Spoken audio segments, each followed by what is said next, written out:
Welcome to the second half of this real-life tale of lunacy. As though being tortured, drugged, sexually assaulted, and imprisoned was not enough, then I came home to people who could not accept that I was deeply traumatized, and who expected me to act as though nothing had happened. Yes, even therapists were that atrocious. In fact, that's my first example. Explosions? Oh, there was... Oh, did you see that?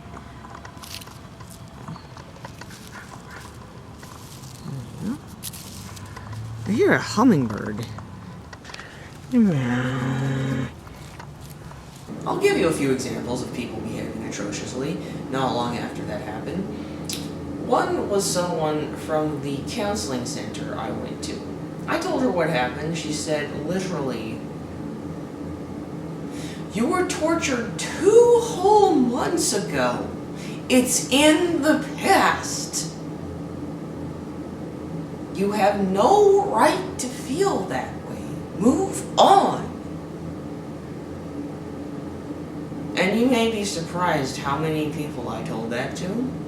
And they said that those words that she was angrily shouting at me were constructive and helpful advice that I should follow.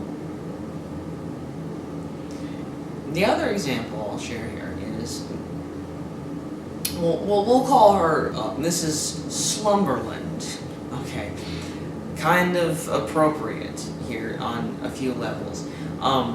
Whose son I'll call Don. He sometimes sexually touched me at homeschool meetings. Yeah, great guy. So maybe I shouldn't have expected much from her, but I was at her house with Bill and Dawn,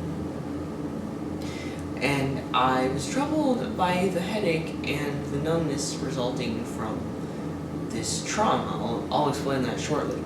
And I told her about it and started to explain what happened, and she said, "Oh, I love Dr. Benninger." And I went on and on for minutes about what happened, and she interjected with comments as though she had a crush on Dr. Benninger. And then Bill was butting in. "Don't tell her negative things about Dr. Benninger. Stop being negative." So I told her everything I could to try to get her to see Benninger for what he did to me. And she said, "I'm sorry you had such a bad experience, but I still like him." Yeah, well, looking at you, I wouldn't be surprised if it was because he's your only source of hot action in years. And I don't remember what Don said, but Bill was all over my case about how Mrs. Slumberland obviously liked Dr. Benninger, and I was obviously trying to ruin that and defame poor Dr. Benninger and take poor Mrs. Slumberland's positive emotions away from her. How dare I be negative, spreading negativity? Seriously. And it's odd, some of the other reactions I got, most people have suggested that I write a book about this. And when I started my first blog 2 years later, I wrote about it, although I didn't quite include everything because Bill was telling me how much I needed to feel ashamed of what happened to me. And don't let these people know, because they'll know I deserved it. They'll know that I'm so weak that I can't pretend that it didn't happen. That I feel compelled to acknowledge that it happened because I'm interested in staying in touch with reality. Probably the most shocking reactions I've gotten are along the lines of, "Too bad you remember what happened to you." Or even, "You should have taken the drugs willingly and not have had the caffeine so that you would never know the kinds of things that they would do to you." Okay, so if you ever get gang raped, you would prefer they gave you drugs so that you couldn't remember or tell the police or doctors what happened to you, and there would always be a mystery? Alright. Whatever floats your boat. And yeah, I've actually, that was the response was yes. So yeah, deep down, that's what Bill seemed to want. The next time I visited him, when he got back to Ohio State University, where he lived with his old friends, Don and Mason, and another guy he met at college. I frequently spent time with them and considered them friends, even Don sort of, so imagine how shocking it was that none of them even knew about it. That would be like if Bill got in a horrible accident and while he was in the hospital, my mom asks me how he's doing and I say, fine. That's what he would have had to have said to them if they asked about me. Oh, she's fine. And Bill said that he didn't tell them because it was my business. So I said, oh, I see, so it's my business to tell them. And proceeded to do so. And he said, no, be quiet, that's your business. And after much fighting, what he meant by that was that I needed to feel so embarrassed and humiliated about the whole disaster that I would decide to do the mature thing and just very adult-like be polite enough to never mention it to anyone unless they were paid to listen to it.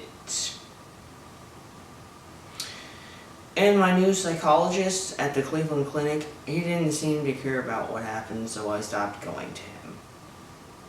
From all this, you can guess that I believed for some time that this all was my fault, even though I didn't and still don't feel any real continuity with the me who went into it. It feels like all my memories from before that event only started existing after it happened. Like they are from a parallel, weird bank timeline. It's hard to explain.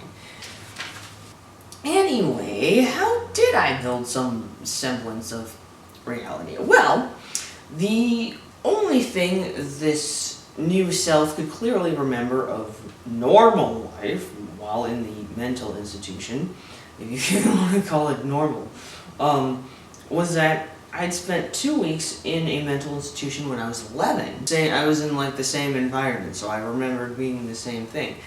So because my school counselor got me to lie, I was always telling her about my dad was always making up reasons to scream at me and beat the snot out of me, and just like all the other staff, she said, oh, he only does that because he loves you. You can tell because he keeps his hand open when he hits you. Yeah, the more bruises and welts, the more he loved me. So, this counselor, Miss Grow, whatever, told me that he was sexually molesting me and that if I said that he wasn't, then I was lying. So, the only way that I could admit the truth was to say that he was. But I don't think he had tried anything like that at all until later. So I had to completely make things up. So I told lies about my dad sexually abusing me because she told me that was the only honest answer. And then she told my dad. So based on the beatings and incoherent rants, he must have loved me more than ever. So I was being held prisoner at 11 years old with only a brick wall to see 2 feet outside of the window and being forced to take antipsychotics or else I wouldn't get any food. And why antipsychotics? Excellent question. My dad would go around telling everyone that I was crazy, literally walk around the neighborhood and knock on people's doors and just start telling them that me and my mom were part of this plot to kill him, always telling the people at school that I was violent and dangerous and wanted to have sex with men his age and snort cocaine. Plus, he was clearly insane, so maybe it's genetic? So, institutional abuse and gaslighting have been going on from the beginning. That's all my newly accumulated identity was able to remember, and its introduction into the rest of the world was extremely brutal, especially since I didn't stop taking the antipsychotics right away like the 11-year-old self did smartly. So that took 6 months of the scariest stuff ever, not being able to control what I was doing or saying or thinking or feeling, and it was getting more and more destructive, and my mom and Bill were treating me like crap because of that. But I thought I needed to take the drugs because I couldn't remember who I was. So I stopped taking it. Days later, started to feel better, felt free of that drug's effects after 2 weeks or so, and I felt relatively clear-headed for the first time since Dr. Benninger's office. All of the horror movie-like side effects completely vanished. I was ready to fight in case Mom or Bill told me to keep taking it. Now they had been viciously attacking me for these side effects. When I said that I had stopped taking it, they both heaved this huge sigh of relief. "Oh, we're so glad you finally figured out that the horrible medication was destroying your brain. We were so worried watching you this past 6 months.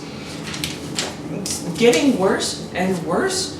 We were so afraid we were going to have to sit idly by and watch you turn into your dad and just keep attacking you every day because you can't control yourself, and just never tell you that we think it's the medication because we don't want to hurt your feelings. Oh, God forbid."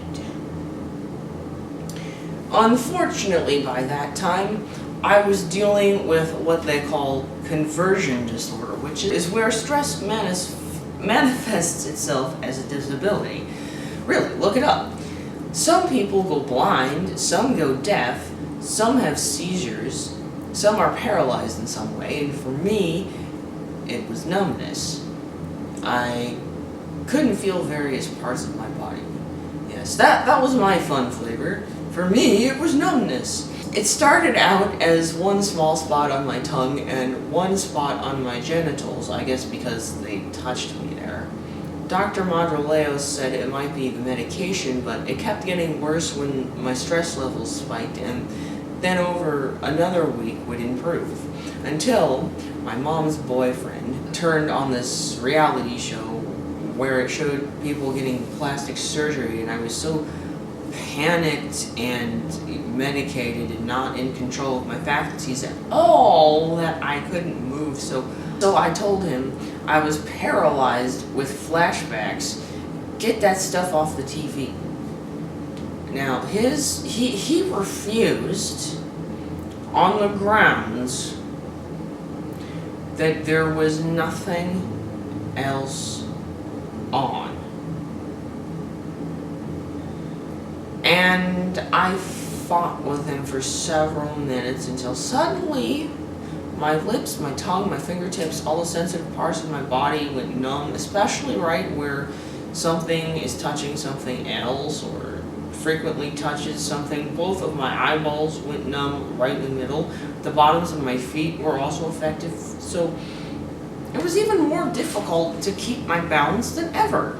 Not to mention, having even a one-person sex life was extremely difficult. And that numbness lasted for 9 years, yes. As I mentioned before, until I met some darn good hypnotherapists, people who know something about changing what people are able to perceive. One of them, whose nickname is Dr. Hypno. He gets like extra air quotes because he's not even pretending to be a doctor. He showed me how to control the feeling in my body, and I was able to make it come back. And I learned how to change and rearrange my own mind and sense of self. Yes, that was like a huge deal, and yes, I blared it all over the internet. So I'm blaring it more. Unfortunately, right after that, I had to contend with a really horrendous situation for the next few years. So it was a tug of war between healing and then backsliding. And then I had to learn even more and more which is why I wanted to do a science and skepticism podcast that incorporated all this stuff that I was learning, but at the same time, it was not nearly enough to keep me out of danger or even to make me aware of the chronic pain from the neck down, which was siphoning off most of my brain power. Luckily, Dr. Hypno also had a lot of experience as a personal trainer, and he was the first person who told me that I had some serious gait and posture problems. He showed me what kinds of physical therapy to do, and after 3 years, in autumn of 2015, I finally started to understand that I really was in pain, because I noticed it finally started to go away. So I spent 3 years in close communication with him and other hypnotists, and didn't even consider that I needed pain relief. I could have gotten it very easily through suggestion, and it didn't. That was also when I started realizing how messed up my body actually was. Basically, massive changes had occurred and I still had a long way to go. Now that I'm not constantly cringing in pain and falling over, the inside of my head is an entirely different world. Finally, all that stuff I've learned about that world is catching up to me. It makes so much more sense, so I'm going to make videos about it. Now seems like an especially good time to start.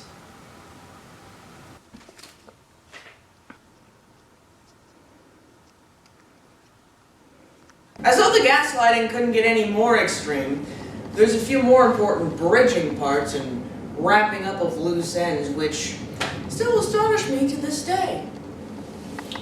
Now, although I'm leaving out all the crazy medication-oriented stuff, that's another story, but in 2004, I wound up being re-traumatized in a hospital because of one of the medications. I was actually driving to this hospital in Akron, and bizarrely, the entire way there, I was really worried about having a seizure and crashing, which is weird because I'd never had a seizure before. I arrived at the hospital to see a new psychologist. By the waiting room, I went into the bathroom. Again, I was really worried about having a seizure in there. When I came back out, thinking that I was probably home free for the appointment, I immediately had a full-blown grand mal seizure for the first and only time in my life.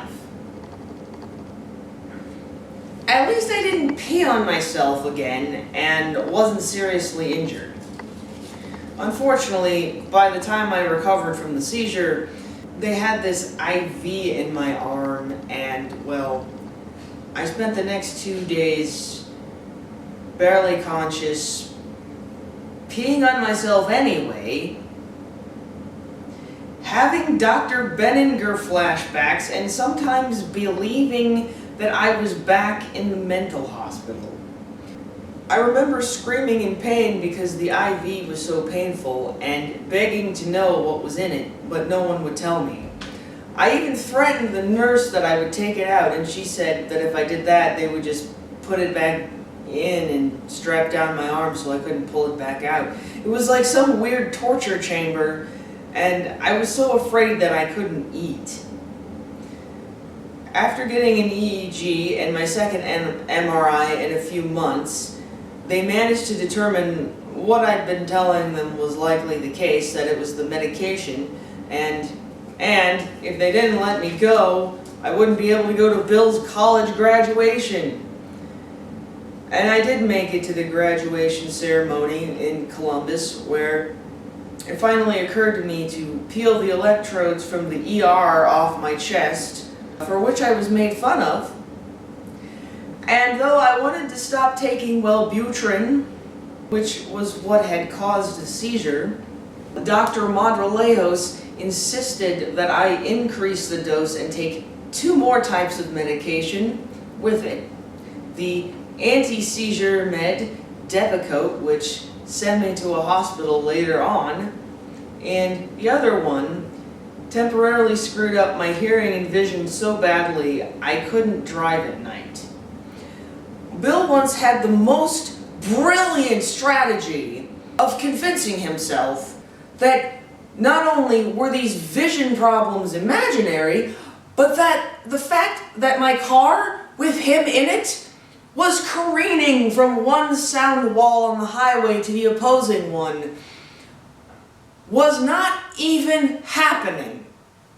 He simply turned around in his seat, talking to whomever was in the back seat, and no matter how much I begged him to take the wheel and help me get off the road, he just kept saying, in that stupid voice that he would use, "Don't be silly, we're not in any danger."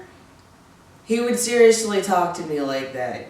And he would have just seen how wrong he was if he'd only turned around. Instead, he insisted, "You drove just fine, stop being paranoid." And later on, after saying that he would drive back, tried to force me to drive anyway.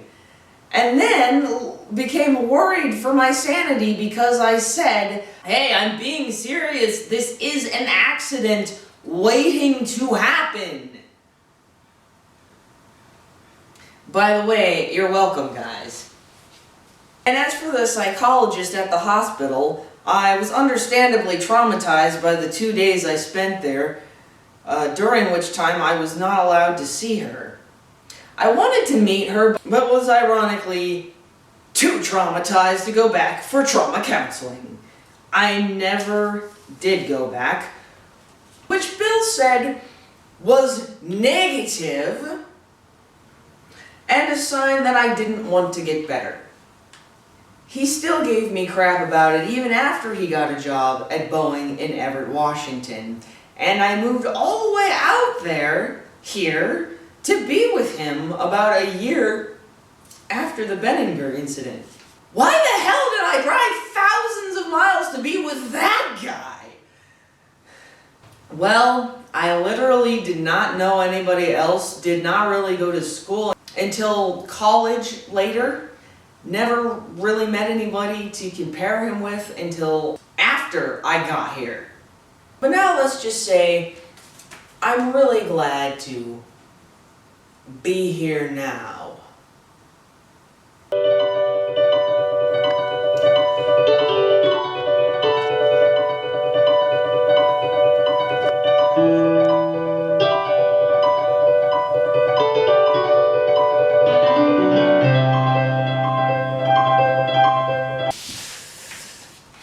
As for Benninger, he never really got in trouble for this.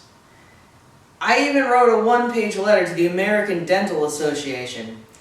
They wrote back saying, "Thanks for your input. We're going to put your letter in a file and destroy it in 1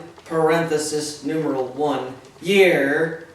And although I never called the police, I almost told them, after loudly and agonizingly screaming from a combination of fighting with my mom to stop triggering me already, and the serious physical pain, yes, and the Abilify, and the flashbacks, and, you know, all of that stuff, and it alerted the neighbors to call the police. The police came to the door, but my mom and her boyfriend came up behind me, and I was trying to tell them what I was experiencing flashbacks from, but I was shaking and stuttering, and I felt as though if they could understand me, they would laugh at me. And then her boyfriend very dismissively said, "Something happened, but she's okay now," or something to that effect. One caught in the act of exploding. No!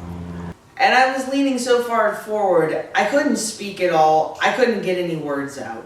My mom, on the other hand, could not wait to get back to bed. The hell with my silly little trying to make a police report. She told me this recently even, that the reason she didn't try to help me was because she was really tired and wanted to go back to sleep. As though somehow that excuses it. Not to mention, I remember many times when I was crying at night because of the flashbacks, and my mom would come into the room and say, You're keeping me awake. Be quiet. My mom also recently revealed to me how she rationalized her violently preventing me from calling the police and threatening me about it. She said that, "Oh, I probably just did that because I didn't think the police would be able to help." And that was just after it happened. I remember bleeding on the floor in agony, and she wrestled the cordless phone out of my hand and it snapped open, and she started screaming like, "How dare you! You broke the phone!" And she kept screaming until I snapped it back together. Oh, the poor phone! As for me, I didn't want the staff in the mental hospital to wash my clothing because I considered it to be crime scene evidence. But they did anyway. And I hung on to those clothes, carpenter's khakis, a gray shirt, and a long black sweater jacket, all with the outlines of bloodstains, for years, until I was convinced that it didn't matter anymore. And it was extremely triggering to even look at these clothing, so I threw them away. But I'm sure my medical records are full of interesting evidence that should bear me out pretty well. Well, if I'm able to obtain them anyway. And I actually called the police in Ohio recently. They said they'd call me back, but as far as I could tell, nobody did, so I will call them again once this video's out. I know that Benninger has done terrible things to other people because they told me, or I heard about it. Even Dr. Sharippa vaguely admitted that when he told me he would no longer be sending patients to Benninger. At that time, I told my mom and Bill that if I reported him to the police, I could help those other people too and prevent him from hurting more people.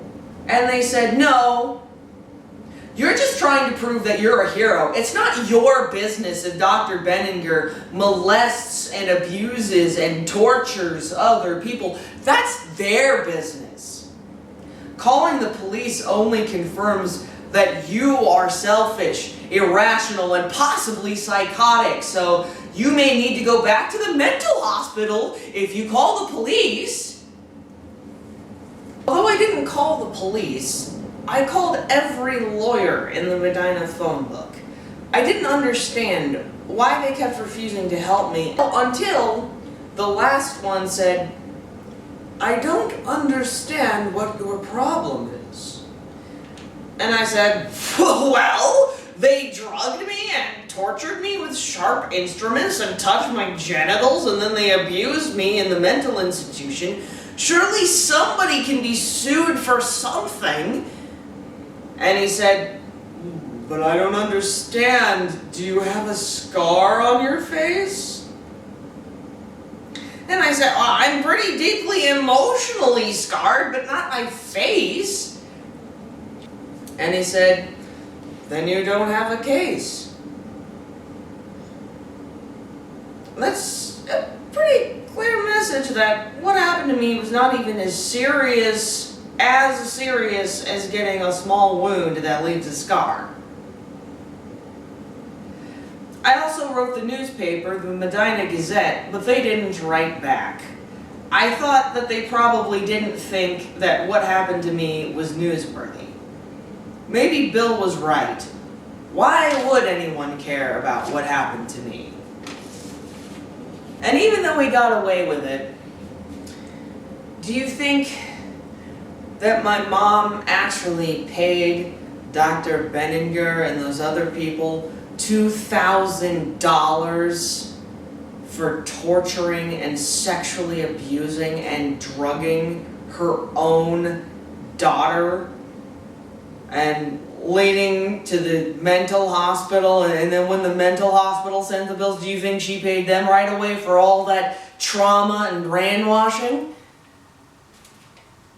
Oh yes, she did.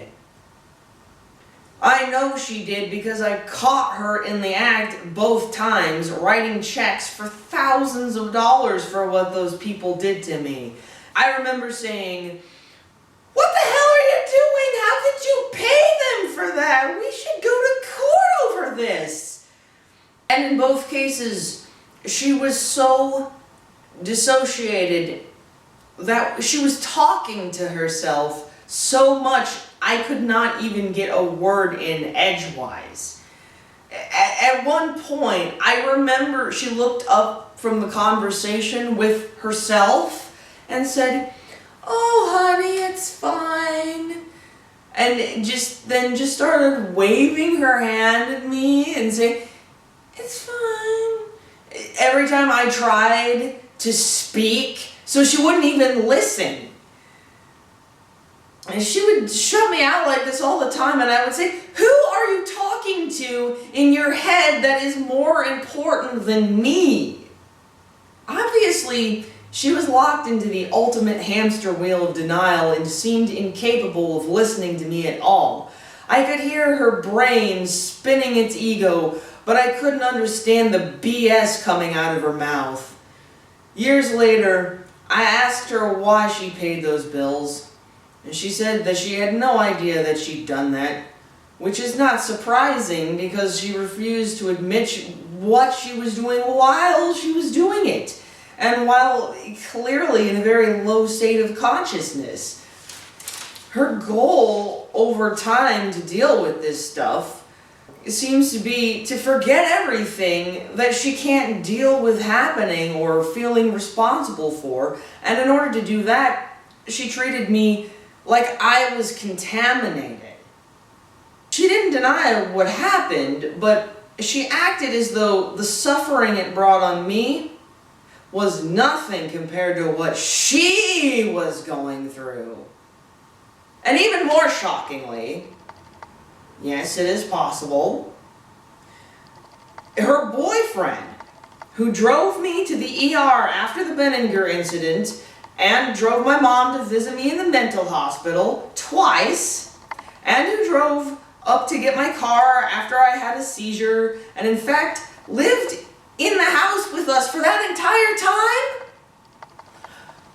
was apparently never told what happened to me. He refused to listen when I tried to tell him. Unless he's listening now. And as far as good old Dr. Sharippa, my dentist, whose office had previously referred people out only to Dr. Benninger, well, he said that he stopped sending anyone to Benninger ever again. Hooray! So at least I was able to help the people that went to Dr. Sharippa. Okay, so there's that. But later on, Sharippa said that he doubted that Benninger actually changed my consent form. So I could never speak to him again. I go to my current dentist partly because he's the first one who has ever said, "I am so sorry that happened to you. Is there anything we can do to make you feel more comfortable?" Before that, the dentists I went to didn't want to acknowledge even what I was telling them. Thanks, Dr. Dunham, for responding in a professional manner, among other things, and being a cool person. It goes a long way. As for Bill, he told me that the reason that he didn't protect me from Dr. Benninger was my fault. You see, I didn't scream loudly enough. And if I had screamed more loudly, he would have heard me and done something. But since he didn't hear anything, he was blissfully unaware. So, he's innocent, you see. And besides, if he were me, he would never think about this incident ever happening because it is negative. And if I published this story, this video, see, no one would be interested because it is so full of negativity that nobody would ever want to think about it. And I would say to him, But what about all those books and movies about people who were in the Holocaust or some disaster befell them? And Bill would say, well, that's because those situations and people are important. But you, and what happened to you, are not. So, nobody would care enough to tolerate hearing this story of negativity. Because it's so repulsively negative. It's negative, like this green magnet is negative. The purple one's positive, see? But the green one, is repulsive. So, he's married to a woman he actually met back in 2005. I guess she was positive enough for him. Back in 2005, he told me that if I left him, that he couldn't ever imagine being happy again, even though we agreed to never have sex ever with one another. However that's supposed to work. He apparently has several close friends. He does a lot of really exciting outdoor activities, has a few CDs out, a long-term career. After he did this to me, after he kept me from seeing that I was physically disabled and in pain by making fun of the way I moved or saying it was sexy, I don't have the things in life that he has, partly because he gaslighted me for so many years. But again, I would not trade all my experiences and all that I've learned, discovered about my own headspace in the past few years for any of that. No, I would much rather just sit here, you know, doing my negativity dance. Yes, the negativity shuffle. You see, this is what happens. This is what happens when you get too negative and you start, like, your body starts doing weird, bouncing around uncontrollably. Okay, one more thing. How does my memory from 2016 compare with the 4-part blog series from 2005? Let's find out. Since I hadn't read it at all in many years, I decided to just write down my account from memory on paper because it's physically easier than typing for the time being. That way I can compare my memory from 2016 with the memory and the notes that I worked with in 2005. And I later read the blog posts and was amazed at how factually consistent they were. I do remember purposely leaving out the part where they pulled down my pants in Dr. Veninger's office because of some things that Bill said to the effect of that it sounded crazy. I also didn't go very much into the identity erasure thing because it seemed crazy and I didn't understand. And I still don't really understand exactly what caused it. And I was still in mourning over this lost self, which also seemed pretty crazy, so I didn't dare go into very much detail as far as that one. It was just, I just was too confused. Yeah. And there was a couple other things, like the fact that I'd had caffeine and a few incidents where I just completely glossed over the detail. Partly because I didn't understand that it wasn't my fault or felt too embarrassed or rushed even. On the other hand, most of the detail is stunning. There is, yes, gory details of the surgery, a blow-by-blow account of almost everything, things that I didn't get into here, and it's spanning only the whole 12 days, including, like, medical symptoms, medication effects, behavior of the schizophrenic, like, Yeah, and how I was conditioned to think that I was one of them. Yeah, and how I had to pretend that the Benninger thing didn't even happen in order to get out.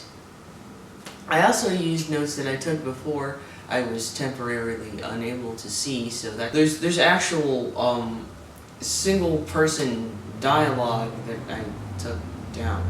Yeah, just really, just very strange, even more disturbing detail, yeah. However, this video goes into a lot more detail on why I thought Dr. Benninger's office was a creepy place, and when you take that into consideration, then the whole fear at the beginning of the post makes even more sense. But at the time, I was told that my feelings about that stuff were just paranoia. That explains why I was so afraid 2 days before the appointment that, well, I was stressed and afraid, right? And, well, it wasn't just the 12 days, it was 14 days.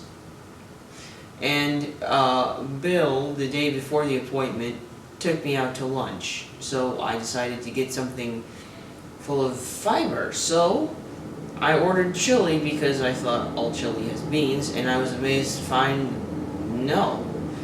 So I explained this to Bill. He said, "You should have known that might happen," and caused a scene saying that I upset the person who had made the chili and insisted that I eat it anyway to assuage their feelings. I ate a salad anyway. That is why I was worried at the appointment about that. Why, I don't know, because that certainly would have caused a scene. I knew full well at the time that my gut was literally warning me, but instead I listened to Bill, who said, "Well, you're just being paranoid." So, oh, by the way, when I was writing the blog posts, I was afraid, like during that time I was living with Bill, I was afraid to cut my hair because he forbid me to, and that's how much I was under his control. And I was writing a science blog. I fancied myself critically thinking and whatnot, but just arguing with him, but just really not understanding that, much like any con artist, they don't actually have to play by the rules. They don't have to make any sense. So that is why I was always losing arguments, because yeah. And he did lots of things like that. And it was right before he proposed to me with this really fancy ring, despite the fact that we agreed to never have sex with one another as long as we lived, and other tales of insanity. There are 4 lights! I just love the explodies. Look at the explosions.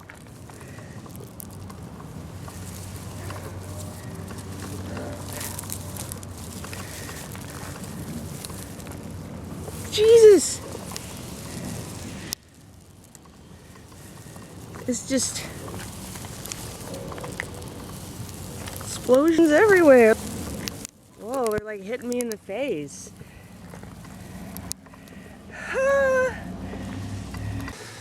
Now that I've shared the big story, I want to point out to you that I am not the same I that I was back then, even after the events. Yet, it's difficult to recount such a story without referring to yourself as I. In fact, I am not in the past at any point. I only exist now. These 2 egos on either side, see, here's the Dr. Benninger event, see, and here's the first ego and the second one. I'm not either one of them. This one existed to please the others that crushed it. This one was immediately programmed to do the same. And then I blew a hole in it. I'm not any of that stuff. So Who blew the hole in it? Ah, now that is a question for my next video. Kitty.